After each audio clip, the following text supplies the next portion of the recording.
Александр Ветров был одним из самых богатых людей города. Его состояние измерялось сотнями миллионов, а имя в списках самых влиятельных предпринимателей страны. Он привык к вниманию и уважению, к роскоши и почету. Но в один день его осенило, как ведут себя люди, когда не знают о твоем положении. Особенно те, от кого зависит жизнь, врачи и медицинский персонал. Чтобы проверить это, Александр решился на необычный эксперимент. Он переоделся в форму уборщика больницы, старый фартук, простая рубашка, скромные брюки и бейдж с именем Иван.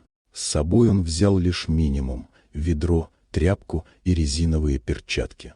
Его цель была простой – увидеть настоящую реакцию сотрудников больницы, не зависящую от его денег и статуса.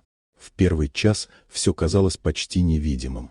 Он тихо шел по коридорам, протирал полы и двери, но вскоре заметил первые тревожные знаки.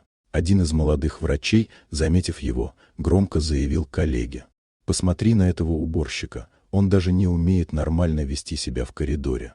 «Да, и чай разливает, как ребенок», — подхватила медсестра, смехом сопровождая свои слова. Александр остановился, пытаясь понять, может ли это быть случайностью. Но в следующих кабинетах сцена повторялась. Уборщик Иван что-то уронил, тут же раздался смех. Он аккуратно вытирал пол после пролитого лекарства и слышал шепот: «Смотри, как он тщетно старается, а все равно плохо». Час за часом Александр наблюдал, как привычка власти превращает людей в невнимательных и грубых. Врачи, которые перед пациентами казались добрыми и заботливыми, при встрече с уборщиком отзывались насмешками и издевками. Никто не спросил, нужна ли помощь. Никто не предложил что-то поддержать или подсказать.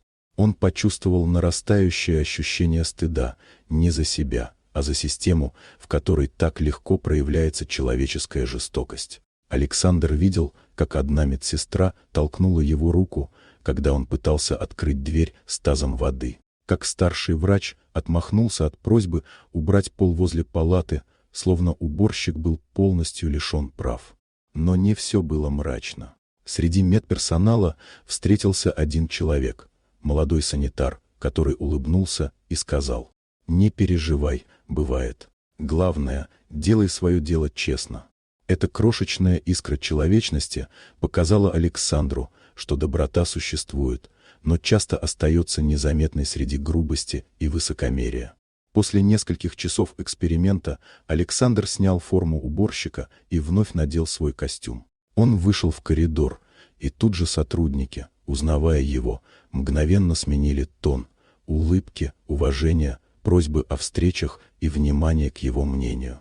Но Александр понял главное. Это уважение было куплено его статусом, а не заслужено человеческим поведением. Он ушел домой потрясенный, осознав, как много унижения скрывается за формальными ролями и званиями. И принял решение.